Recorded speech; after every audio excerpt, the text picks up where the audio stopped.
It's the end of an era. All the parties, the stories. I'm gonna miss your smell. You were my first. What? I knew it. I knew it. It's true. Oh, man, I'm sorry I broke your leg. I wrote a song. Sorry. Here we go. Keep the good times going with the crisp, refreshing taste of Bud Light. Here we go. Whoa. Check out this new couch. The Jeff Fisher Show, brought to you by Bud Light, Buffalo Wild Wings, Super Park, and Dobbs Tire and Auto. Welcome into Buffalo Wild Wings and Creve Coeur. Good to have you with us for the Jeff Fisher Show. How are you? It's a Victory Monday. We're going to get right to our special guest here in the first segment, defensive end Robert Quinn. How about a hand for 94? Gumby. Mr. Bendable. Getting around the corner, man. How'd that victory feel? It definitely feels great.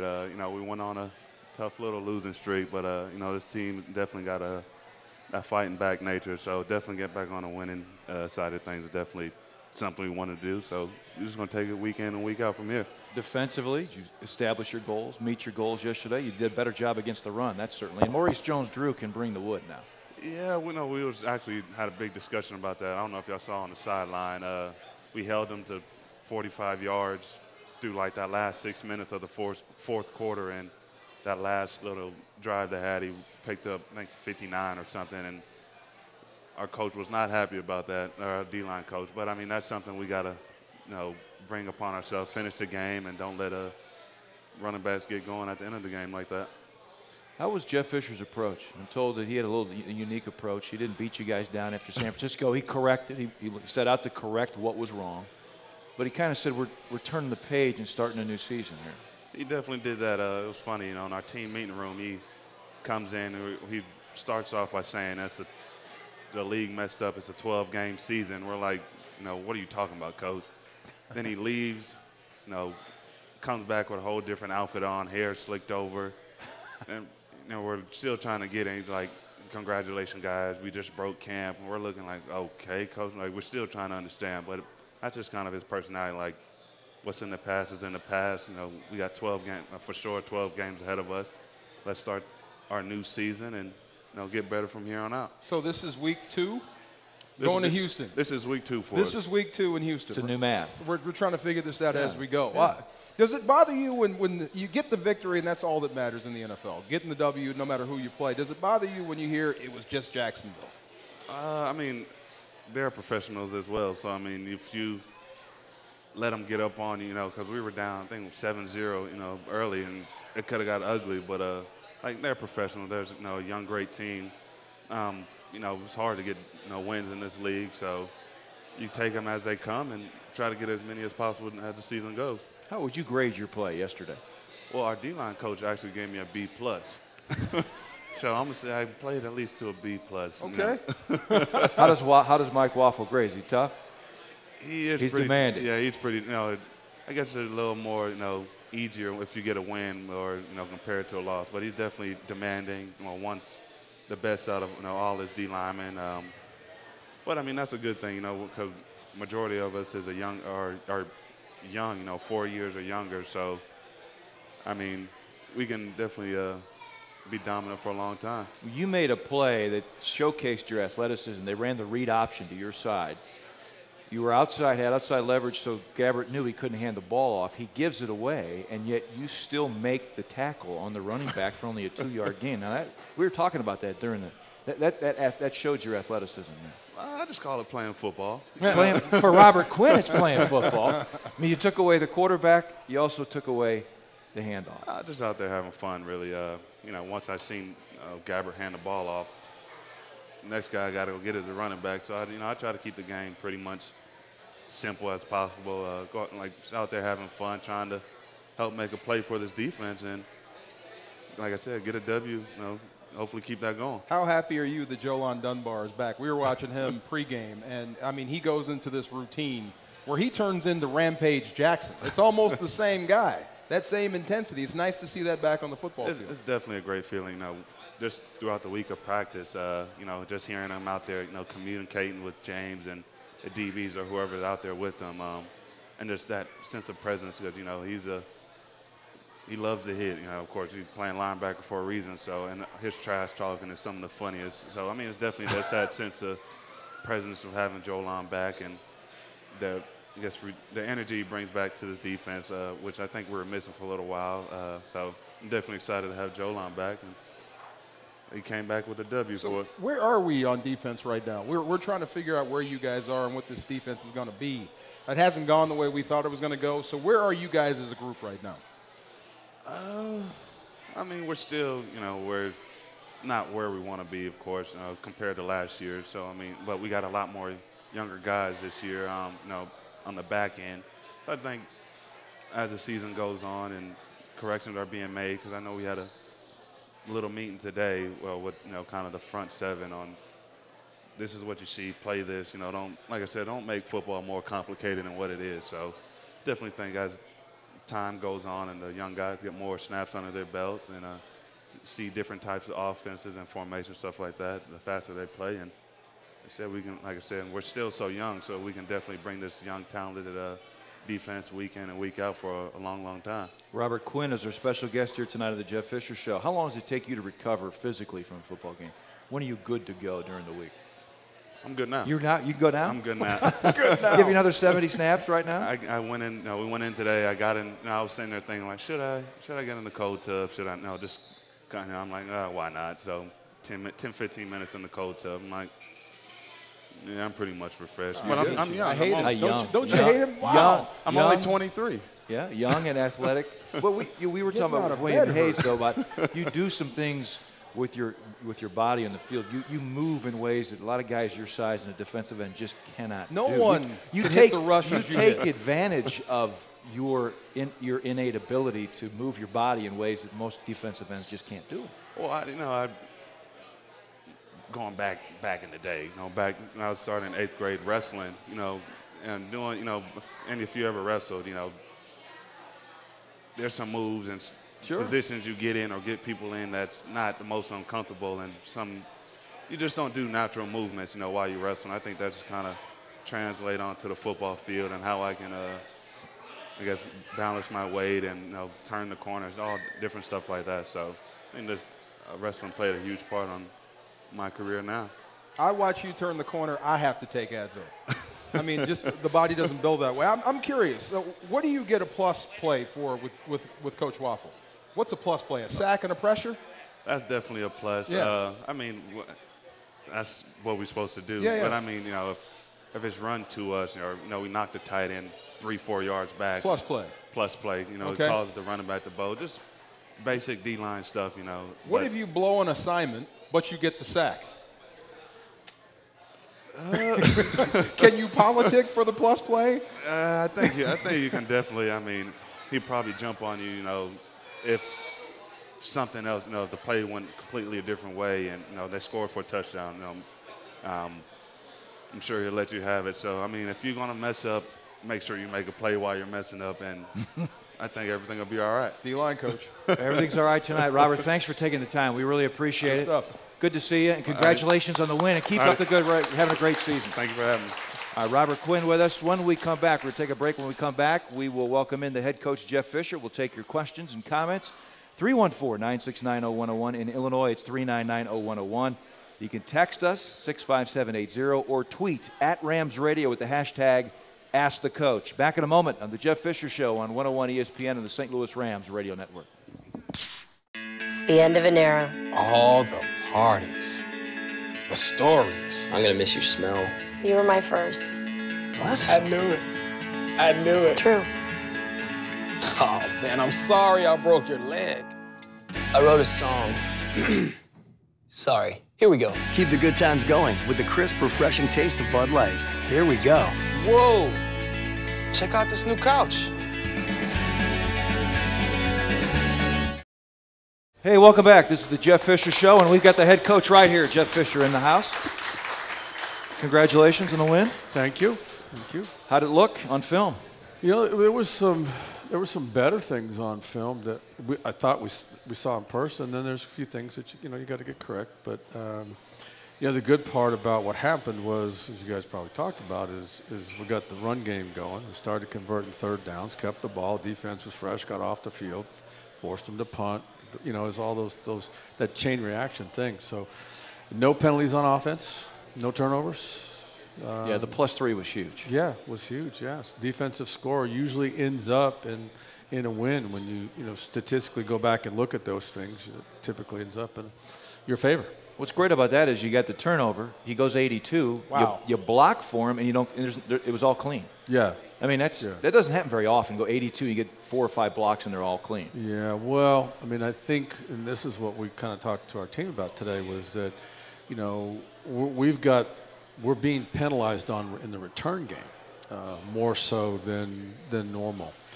Went through this before years ago, and what happens is that we can't, and we all agreed, made sure they agreed, that, you know, after we have a big return, don't turn it back and look for a flag, because if you are, you're expecting a flag. Don't expect a flag. Just go keep the blocks clean and have fun, be aggressive, put the ball in the end zone. So, you know, with respect to that, we had 3 on special teams, and Tavon's frustrated, but, you know, I gave him a game ball. He was the special teams player of the week in the team meeting room. I gave him a game ball for having 95 yards or 90 yards in punt return yards, even though he had 12. Yeah. So, I mean, he is. That's got to be frustrating on him. Well, it is, especially when, you know, like we talked about a few weeks ago, 2 of the 3 weren't fouls. You know, and that's just the way it is. That's the game. Feels like the world's against him, I guess. Yeah, he does. Yeah. But, you know, I just, you know, for the listeners, when you come to the game and the defense gets a stop and, you know, and Tavon's going back to return a punt, don't go get a hot dog, because you're gonna miss a touchdown, because it's coming soon. All right, 1 week the running game struggles. The next week versus Jacksonville, or against any opponent, they look better. What's been the biggest difference to you? Well, I think you notice personnel grouping changes, you know, the 3 tight end stuff, the 2 tight end look, and the full back, and, you know, the different runs. And we stuck with it, you know. It felt like we had a good plan. Zach's one step and hit it and pushed the pile and violent yards and all those kind of things. And so, you know, once we hit them with a scheme, we came back, they're correcting, we come back and hit them with another. Now the play action thing opens up for you. So, you know, and then, you know, Wednesday we had a pretty salty practice. You know, we can only pad 11 times during the first 11 weeks or something like that, and so you can't pad up. But so we used last Wednesday as an opportunity to get back to basics. Who keeps track of that? I do. You don't need a get-back coach for that. No. You have a get-back coach? It's Leroy, right? Leroy does a little bit. Rock Gullickson does a little bit too. Yeah. Because both of them would command, but I mean, if Leroy started barking at me, I'd probably get back. Yeah. Wouldn't you?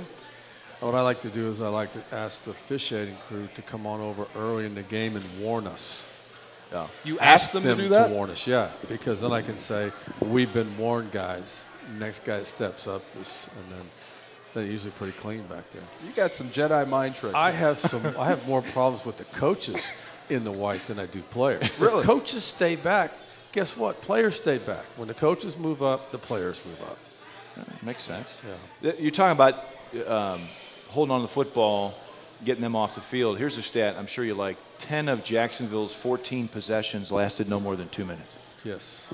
That's what you're shooting for. Interception, fumble, interception, and then the 3 and outs. Yeah. And Robert was just here, and we were talking about the fact that for 90% of the game did a great job against the run. There was that one series where Jones-Drew got going. Yeah. Other than that, you liked your run defense? And really, you don't want to give up the yards nor the score, but it took a while. We ran time off the clock. Yeah. You don't want to give up a quick score, and you want to. You know, he's reading run or pass, and so you want to invite him to run it a little bit. You don't want him to pick it up and throw it down the field. All right, I thought we'd start with an in-house question. You ready for it? This is ready. Rachel Willis from DeSoto. Rachel, you're on. Whatever you want to ask Coach Fisher. Hi, Rachel.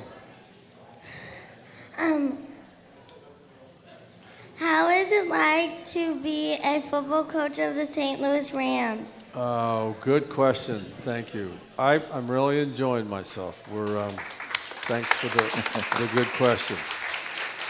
Come on over here and shake my hand. Oh, thanks for the question. We appreciate it. Thank you. I like your beads. So it's it's the dream job. We're going to get it turned around, so thanks for asking. Let's go to, is this David? Hi, David. I got it right. How are you? I don't know if I can follow that up. Sorry about that.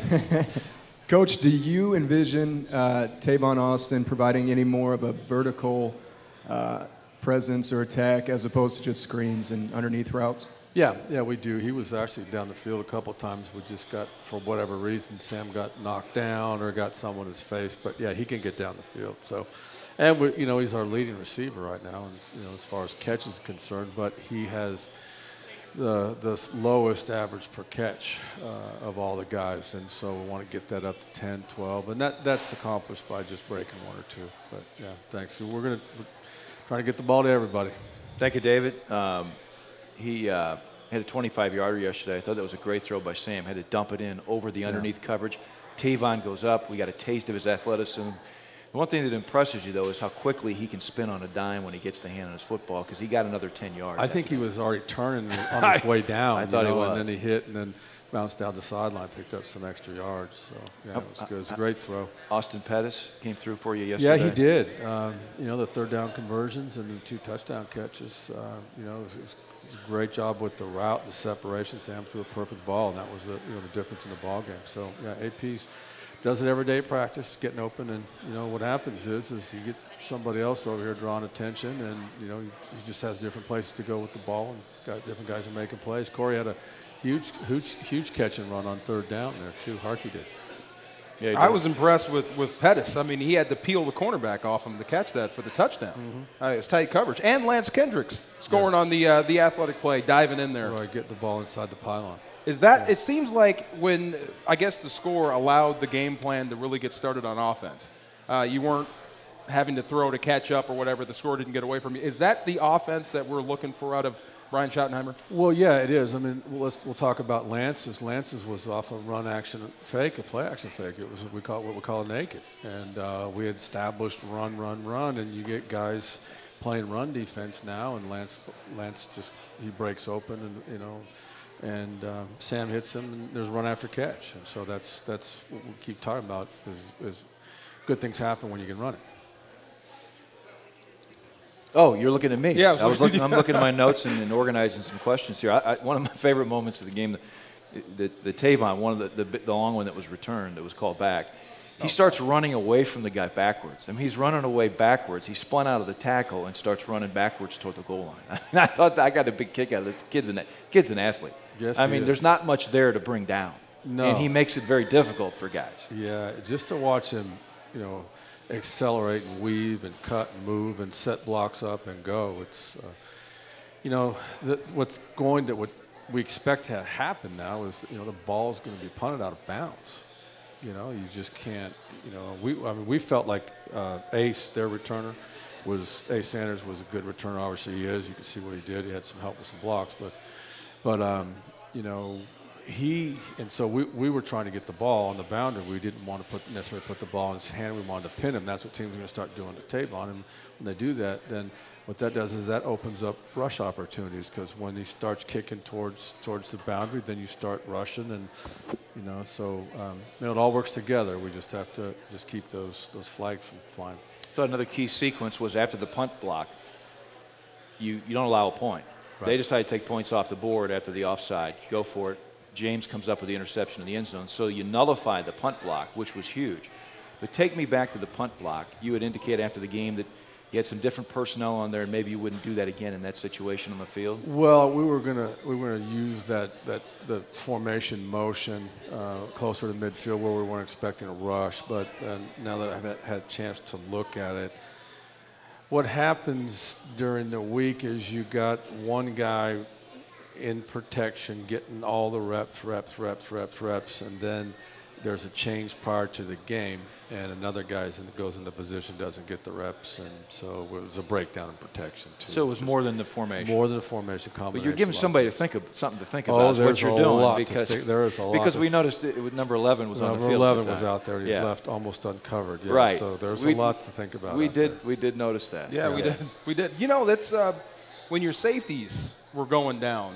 You were kind of getting thin back there. You know, there were some situations where you had to mix and match. When McLeod went down, you took the time out to get him back.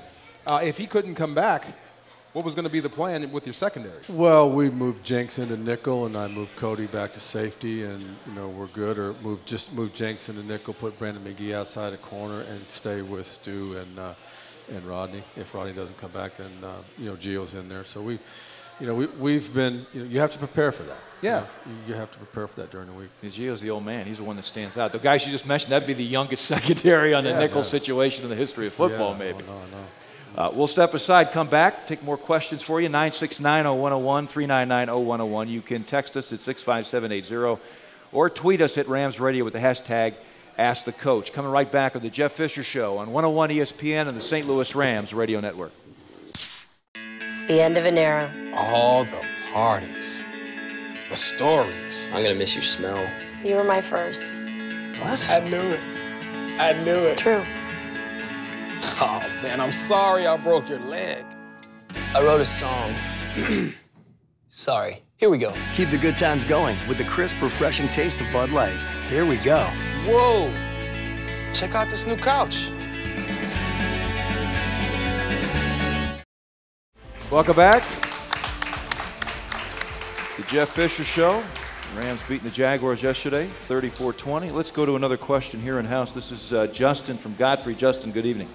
Hey, Coach. Zach Stacy had a great game yesterday. I was just curious how you plan on using him going forward in relation to the other running backs. You know, it makes sense to stay with what was working. So that's our plan. We've already come out and said that Zach will come back. He'll start this week, and we'll work the other guys in whenever he gets tired or when we feel the need for the matchups. Thank you. Appreciate it. Just yesterday the first time you had all four running backs up? No, I don't think so. I think we did so Thursday as well. Okay. No, you know what? I think maybe Isaiah was down Thursday. Yeah, he was. Yeah, and it was a week before. So it's we actually have five. Which is Chase. Yeah, with Chase. I'm sorry. Yeah. And that's wait till you see Chase carry the football too. I've seen him. I've seen enough in practice. I've seen him in in training camp. You So, saw him play at Montana with your son, right? Yeah, he's playing very good special teams for us right now. All four Tough teams. kid, isn't he? he? Yeah, he is. Yeah. Also from Godfrey is Adam. Adam, good evening. How are you? Hey, Coach. With Matt Schaub's struggling as of late, I was wondering if your game plan would change, if possibly T.J. Yates could be the starter or anything like that. Well, you know, really it's up to them as far as obviously who starts, but I don't think Matt's necessarily struggling. I think he's played a couple pretty good defenses. Played him many, many times. He's very talented and he's accurate, and they got a lot of weapons down there. And I can't see Gary, Coach Kubiak making a change. Really can't see it. I mean, this game was over. It was out of reach. You didn't want to get him hit, but I can't see him making a change. I mean, Matt's made too many plays, and you know, although he had a lot to do with the early success 2 years ago in the playoff run. Had everything to do with the playoff run last year. And, you know, defenses make plays, and what's happened? I mean, he set a record for 4 consecutive weeks where he's thrown an interception for a touchdown or something like that. Yeah. Well, I hope he, breaks his own record. One more week of that. They got 2 really good running backs down there. They're both really good. And the line, it's going to be, we're going to have our hands full defensively. Got your hands full. We were talking about Sinderick Marks. You drafted him. Yes, Is that the best you've ever seen him play in a game? No. He is an absolute monster. He's a good player. Yeah. Battled with injuries for a couple years off and on. Then he had a falling out down there. We had some interest in him, but we just didn't have room and all that. But he played well yesterday. He's a good inside rusher. Going back to the Kubiak, I was reading the transcripts of the press conference today, and they're asking him about making a quarterback change, and he didn't seem very amenable to going down that line. You can sympathize when that line of questioning starts. It doesn't seem to ever end. Oh yeah, no. I mean, it's well, you've got 2 consecutive losses, right? You've got a lead against Seattle, significant lead. Seattle comes back, ends up going into overtime because of the interception. Mm-hmm. Right. But that particular play, call something different then. hand it off. Don't call that naked where you got someone in your face and you're only out with is the flat route. Now Grant, the quarterback, should throw away with someone in his face, but he tried to make the play. And so you can't really fault him 100% of the way on that. But I've just seen him make too many plays. Run around and make too many plays and great throws, back shoulder throws, seams, just off play action, screen game. He's very talented. Sam was sacked just once yesterday after 11 in the previous 2 games. What are your thoughts on the way your offensive line played yesterday? Well, again, they got to run the football, and they came off and they did things, and that just makes the other part of the game easier. And that was he just got kind of stumbled there. But I thought they played well. I thought they've got some players. Babin can rush, and Derek can rush. They've got some players, did some different things. He got hit. Mike linebacker hit him on. Did you see the grab game? So yeah. Derek grabs. He almost pulls Harvey to the ground, and the Mike linebacker comes through, and so that's got to get cleaned up. But that's for a whole nother day. That thing's got to get cleaned up. We said that guy's name a lot yesterday. Paul Posluszny is a really good football player. Yeah, he is. They have some good football players there. They'll get it together, don't you think? Yeah, that's what I said. They'll eventually. Coach Bradley's a good coach, and they'll eventually be competing for that division. Here's a question via text. What are your thoughts on Stedman Bailey so far? I know he's played mostly on special teams, but do you have any plans for him to be involved in the offense? Yes, we do. I mean, we drafted him because he's an outstanding receiver. He's got tremendous potential. He's learning, and so, we got plans. I think sooner than later to get him on the field. So he's playing very well. He's playing some difficult positions in special teams. The gunner, and he's a hold-up guy, and he's one of our go-get-it guys on the kickoff cover team. So yeah, he's a tough kid, smart kid, and he'll be a good player for us. When you're thinking of pulling the trigger on him in the 3rd round on draft day, do you have special teams in mind at that point? No, you don't. I mean, that's this is an added bonus. This he comes is, to camp. Was it 29 touchdowns last year or something 25, like that? I think, 25, something like that at West Virginia. So no, this is a bonus.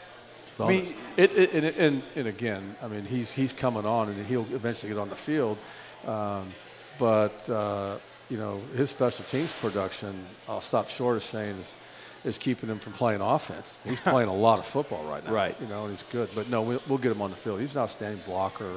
You come across some wide receiver, like Sim Osgood has made a living that way and all that, but more often than not, your wide receiver isn't usually your gunner. Right. I mean, that's something and he is good. We noticed in the preseason, when he gets close, he knows how to finish a play. Yeah, he does. But yeah, that's kind of unusual, wide receiver being a gunner. Yeah, no, he does. He works hard at it and does a good job at it. I said, you better stop all that, man. You're going to wind up staying there on special teams. What's the most difficult, in your mind, position on special teams? What are some of the more difficult positions? Well, it's the gunner. If you How about holding up the gunner? Well, yeah, if you're one-on-one, one-on-one, it's really difficult because the gunner can run, obviously. He's got the sideline, he can run out of bounds, and behind the bench, and he's hard to block. But I think it's the gunner that's facing the double team. That's the most difficult thing, and it's a hypocritical rule in the National Football League from my perspective, in that holding is permitted on a double team. Holding is permitted on a double team. Yes, so you can hold. You can put 2 guys in front of one and tell those 2 guys that are holding up your gunner that it's okay to grab them. You just can't take them down. So you can keep a hold of him and impede his progress that way. Yes, you can grab legalized mugging. What is the thought process? You're giving up an extra body, same thing on the defensive line. Come on, they don't call holding on a double team. No, never. No, that's the rule. There's no holding. No wonder you love this guy so much. No wonder you love this guy so much. It makes sense. It's what you've been telling him. No. It's what you've been telling him. No, you're saying it doesn't make sense. That's what I'm saying. No, it makes sense what you're saying. It doesn't make sense. Yes, that's right. But by that rationale, gunners shouldn't make plays on punt returns. If they're double pressed. If they're double teamed, right. That's right. Now, we don't see a lot of double press because if you go double press both of them, you got a 6-man box and you're short bodies and you're subjected to other things that will happen in there from us. Have you gotten used to the fact that there really isn't a kickoff return game anymore? Well, yeah. I mean, it's become evident in our practice week because Wednesday, prior to the move, we would go punt, kickoff, return on Wednesday, and then we'd go punt, return on Tuesday, and then we'd go kickoff, return on Friday or whatever. We touch kickoff, return on Friday. That's it. And just because there are just not a lot of them. And, we're coaching off cards on the sideline and so on. But Benny hit a good one. He hit a good one, got good field position. And are you learning to trust his instincts now with when to come out and when not to come out? Okay. He's got a good feel for it. He does? Yeah.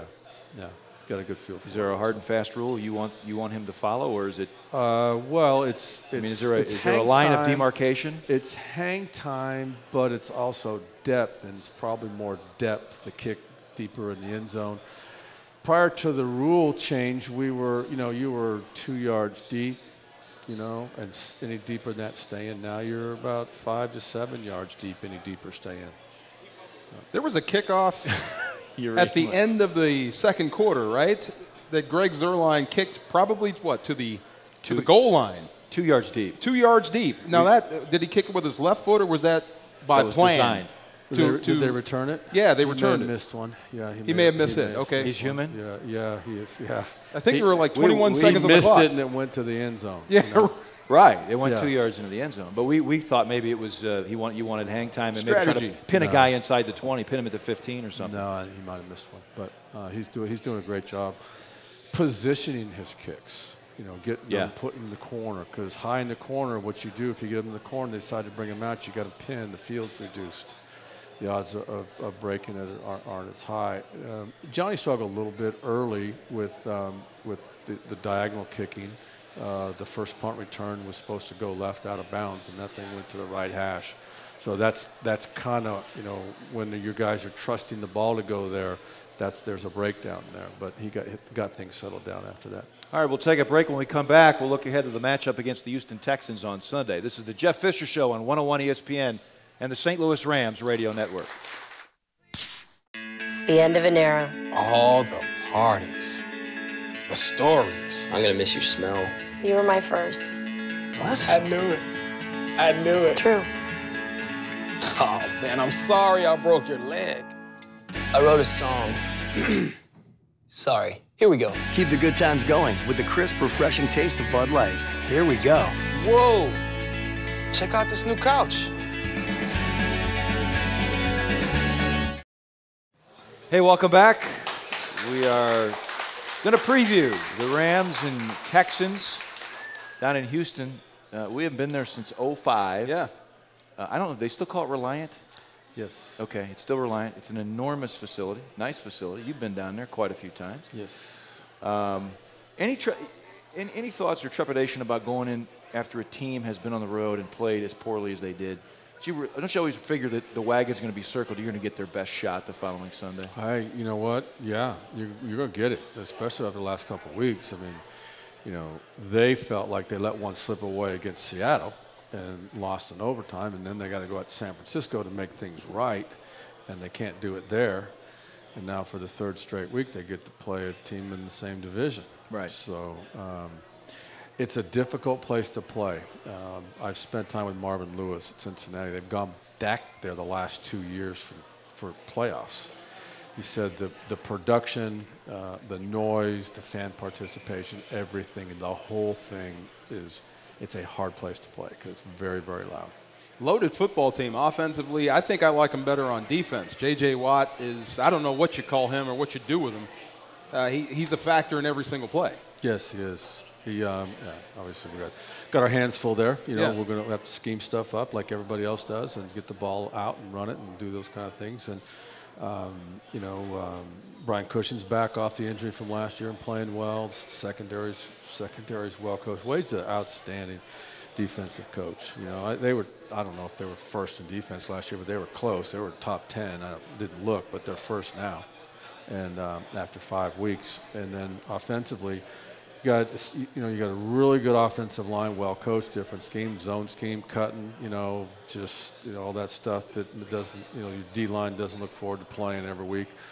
And then the tight ends, Owen Daniels, good tight end, get open, and the receivers. I mean, You know, Andre's playing still at a high level. He came out of the game at the end, and they're playing some other guys, but they scheme you up, and I watched the first half of the game against Tennessee. Houston took the ball, went straight down the field, put their first offensive drive together for a touchdown, threw the ball once, and it was from the 1 yard line, a goal line play action pass for a touchdown. So just handed it off. They love that downhill game. Yeah, they do. It seems like they want to get everybody going right and let Arian Foster decide where he's going to cut back. Well, yeah, exactly. That's what you're saying. The backside is the front side, and they're run good. So that'll be emphasized for guys to stay at home and close down. Stay at home, close, penetrate, tackle. Yeah. Bring the hole to the back. That's right. How do you teach your guys to play those cuts? You just got to play with your hands. I mean, they were cutting. Jacksonville was cutting quite a bit in the game, and they didn't get our guys down. I thought Brock did a really good job with his hands. Did a really good job. He about put Gabbert through the turf on the sack. Yeah, I know. Put all the weight on him. Yeah, he good did. shot. Yeah, ball came out, and they fell on it. Yeah. Andre Johnson seems to me to be a guy that has a unique skill set. I mean, he's a linebacker in wide receiver number. I mean, 6'3", 220, 225, runs very well. Long arms, great hands, catch out of frame. Yeah, great hands. I mean, he is. Do you see him playing at a high level? I mean, he's got a few years. He got a few miles under the hood. He does, but he still can do that stuff. He still gets open. He can get open deep, but he can turn the short passes into big gains because he's a tackle breaker. I'll get your thoughts about Gary Kubiak, and he's been in the job for a long time down there. And in this day and age, I don't have to tell you that it's a quick, get it done quick or you're out. Now, you didn't experience that in Tennessee. You were there for a long time, almost 2 decades. That's really rare. Gary Kubiak has got tenure down there in Houston. They've stuck by him. They've been close and expecting Super Bowl, haven't quite got there. I think it says something about stability and believing in a guy. But tell me about Gary Kubiak, the job you think he's done down there in Houston. First off, he's a friend. I've known him a long time. I think he's done an outstanding job. You're going to go year to year, but on occasion there's going to be injuries, and you're going to lose a couple people here, key people, and just quite not get it done. But because of their stability, they are where they are now. Back-to-back playoff berths, they've gotten better. This is still early in the season. I know the Colts are getting better in the division, as are the Titans, but you've still got to believe that Houston's got to be the team that wins that division. So Gary's a good football coach. He's got an experienced staff. Wade Phillips on the other side, an outstanding defensive coach. Stability on the special teams units. They're well coached. Bob McNair, the owner, is a great owner. Rick Smith, their GM's outstanding GM. I know Rick well, and it's a very stable organization. I think it stands out when an organization takes into account the entire body of work. You mentioned everybody. It's the National Football League. You're up, you're down. Very few teams stay consistently up. You're going to have a bad season, but so often you see one bad season. Here's what happens, more often than not: one bad season overrides the whole body of work. We got to make a change. We're going to give into pressure here, and then the organization continues to spin its wheels in the guy's absence.